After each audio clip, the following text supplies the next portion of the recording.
Olá, seja bem-vindo a mais um vídeo aqui no canal do Autismo Pensante. Eu me chamo Ricardo, eu sou autista e hoje a gente vai falar um pouco sobre a LBI, a Lei Brasileira de Inclusão. Mas não só isso, a gente vai falar um pouco sobre a marcha que vai ter, né, das pessoas com deficiência, que tem relação com a LBI, inclusive, e também sobre regulamentação de lei. Então, caso você tenha interesse nesse vídeo, aperta no botão de gostei. E se você se interessa por assuntos sobre espectro autista, deficiência, direitos humanos e coisas relacionadas a isso, né?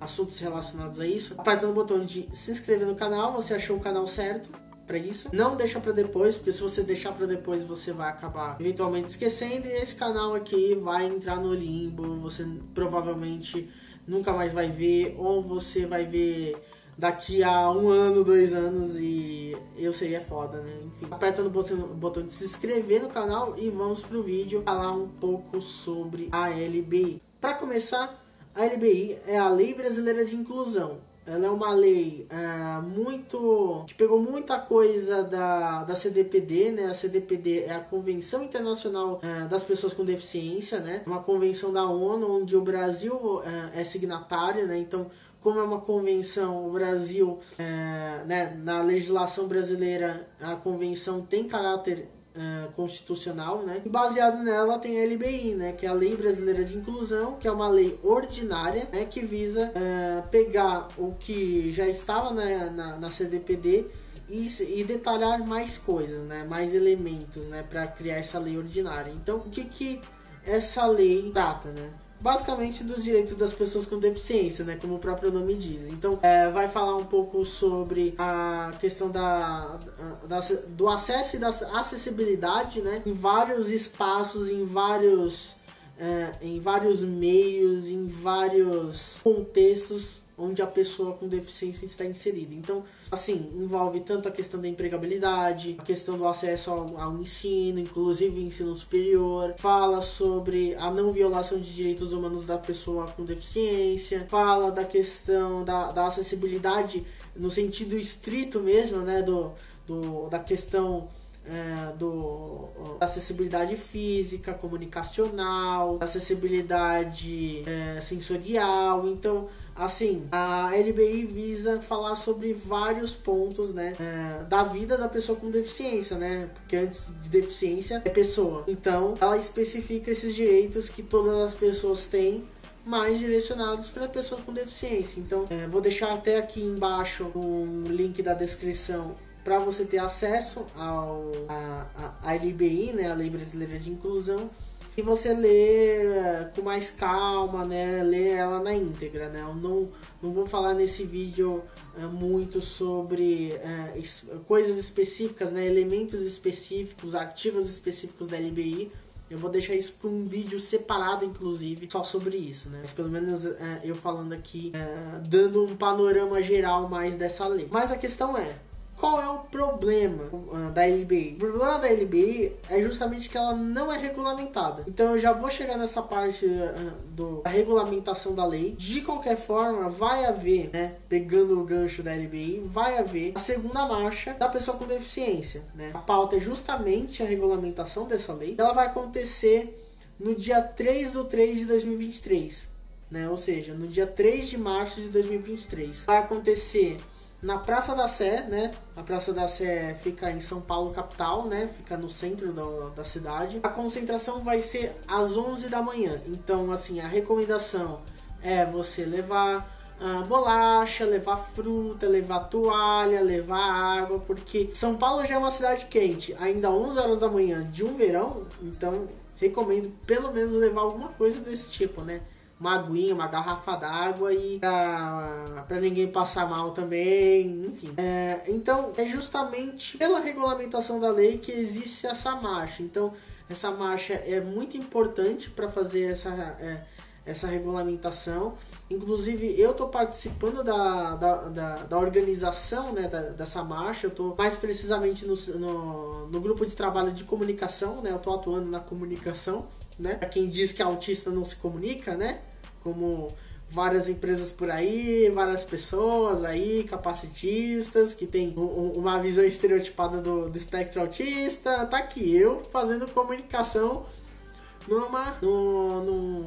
numa marcha de pessoas com deficiência. Então, assim, não tem desculpa, né, pessoal, para contratar pessoas com deficiência, ainda mais autistas. Então, assim, essa marcha é muito importante, justamente para fazer com que essa lei seja aplicada da melhor forma possível. E qual é a questão da regulamentação, né? Porque muita gente fica se perguntando, mas se já existe a LBI, que é a Lei Brasileira de Inclusão, para que precisa de regulamentação, né? Eu me fazia essa pergunta, inclusive, né? Para responder essa pergunta, eu trouxe um convidado mais que especial para esse canal, né? Que já me ajudou muito, né, nessa jornada, né, de produção de conteúdo, que é o Tássio Denker, né?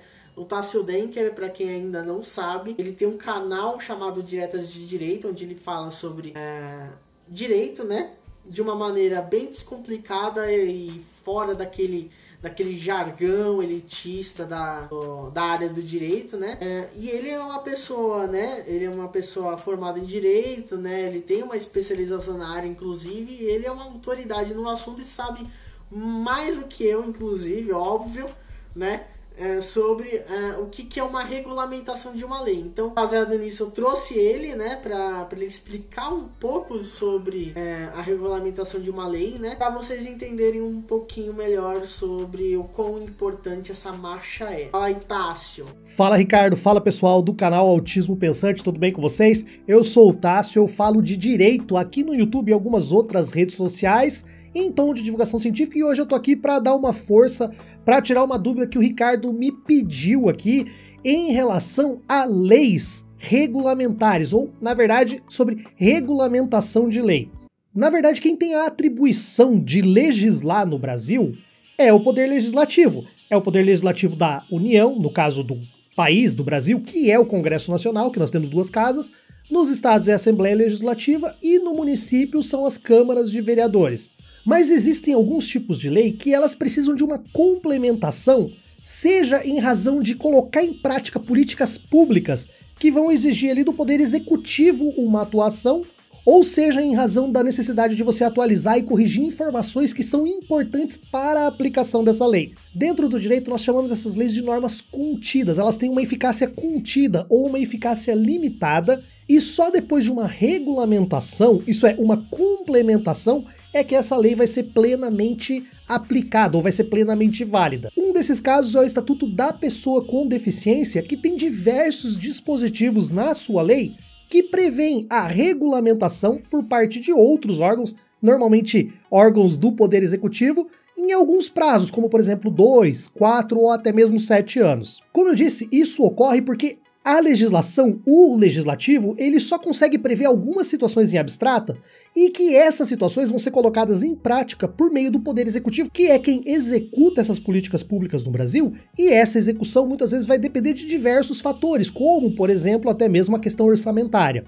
Então, se a lei diz que deve ser resguardado uma certa quantidade de lugares, por exemplo, dentro de uma sala de cinema para as pessoas que possuem necessidades especiais, geralmente essa lei não vai trazer um número específico porque ela vai delegar, isso é, ela vai jogar para o Poder Executivo, que por meio de decreto vai regulamentar de uma forma mais específica a quantidade exata, por exemplo, de lugares de acordo com o tamanho das salas de cinema, de acordo com a quantidade de salas de cinema que você vai ter naquela região, enfim, vai acabar sendo o Poder Executivo que vai regulamentar essas questões. É assim, por exemplo, também com o Estatuto do Idoso, que diz respeito à possibilidade de passagens pagas, de passagens subsidiadas ou de passagens gratuitas para os idosos. Então, você tem a lei prevendo a existência disso daí, depois você vai ter um decreto que vai dizer certinho quantas pessoas, quantas vagas pelo número de carros e tal, e assim vai. Essa é uma forma mais dinâmica da gente entender como funciona a separação dos poderes. Nós falamos em separação, mas na verdade nós não separamos os poderes, nós só separamos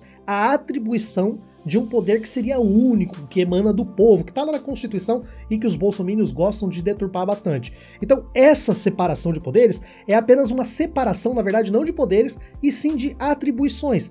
Mas essas atribuições, elas não são completamente distintas, totalmente intocáveis, totalmente separadas. Existem sim, dentro do Poder Legislativo, algumas atribuições de executivo, de julgamento, como por exemplo o legislativo que julga os casos de crimes de responsabilidade, dentro do poder executivo você tem essa questão de legislar também exatamente em razão, por exemplo, dessas leis regulamentares, né, de você expedir decretos para regulamentar essas leis, assim como dentro do poder judiciário você também tem normas que são expedidas para regulamentar, para organizar o poder judiciário, ou então outras medidas, como por exemplo compra, licitação para construção de tribunal e tal, que parecem ser atribuições do poder executivo. E para concluir essa explicação, quando uma lei ela prevê que deve haver uma regulamentação, geralmente ela precisa, sob pena de ser inconstitucional, dar um prazo para que essa lei seja regulamentada. Se essa lei não for regulamentada no prazo, cabe uma ação por omissão constitucional para fazer com que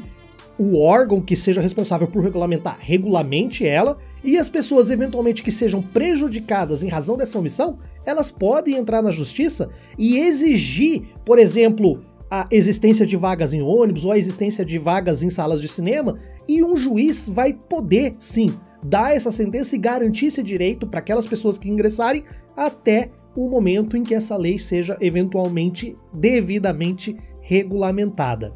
Então é mais ou menos isso, pessoal. Se vocês não entenderem, deixe aí as dúvidas nos comentários aqui no vídeo do Ricardo, que de repente eu volto aqui, venho e explico melhor. E Ricardo, quando eu for para São Paulo, nós vamos ter que sentar e tomar outra breja, hein, cara? É isso aí. Pessoal, valeu e muito obrigado.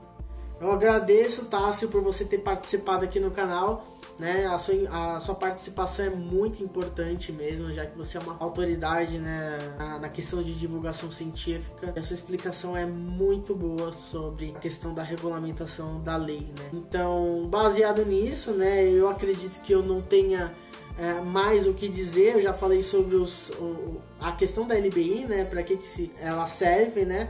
Sobre a segunda marcha da pessoa com deficiência, né, para justamente fazer essa regulamentação da lei, né, da Lei Brasileira de Inclusão, e agora Tássio falando sobre a importância da regulamentação de uma lei, né, para que serve a regulamentação de uma lei. Então, baseado em tudo isso, eu quero que você comente aqui embaixo o que você achou desse vídeo. Se esse vídeo foi importante para você, comente aqui embaixo. Se você tem alguma dúvida, eu possa responder. Obviamente, não se esqueça de se inscrever no canal, porque aqui tem informação, aqui não é baseado em achismo, aqui não é canal de autismo que fala sobre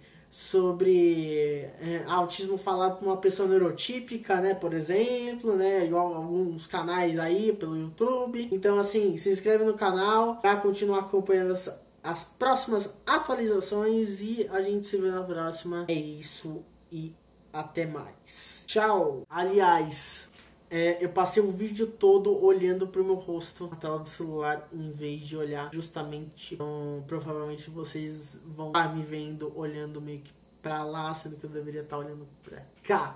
É você mesmo. Tchau, tchau.